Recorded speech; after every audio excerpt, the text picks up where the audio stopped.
नमस्ते सबैजनालाई। आज म तपाईलाई प्राउन टेम्पुरा कसरी घरमै बनाउन सकिन्छ भन्ने चाहिँ छोटो भिडियो देखाउँदै छु।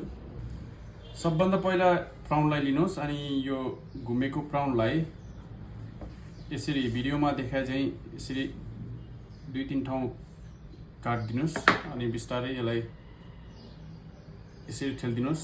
क्लिक साउन्ड आउँछ अनि यसको शेप चाहिँ यस्तो बन्नेछ।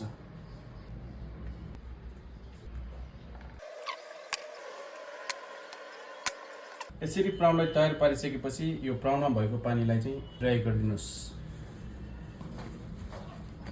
यो टेम्पुराको पिठोमा बिस्तारै थोरै पानी हाल्दै ब्याटर बनाउनु पर्छ। सबभन्दा पहिला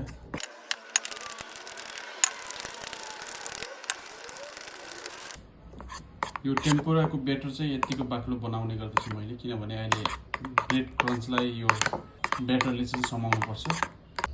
प्राउन टेम्पुरा पकाउनको लागि अब रेडी अवस्थामा छ। सबभन्दा लेफ्ट साइडमा प्राउन छ, ब्याटर, ब्रेड क्रन्च अनि तेल। सबभन्दा पहिला मेरो लेफ्ट ह्यान्डले प्राउनलाई लिएको छु अनि प्राउन टेम्पुरा ब्याटरमा राखेको छु। क्रन्चमा यसरी राख्नेछु अनि राइट ह्यान्डले यसलाई चाहिँ रोल गरेर चाहिँ ब्रेड क्रन्चलाई चिप्नेछु।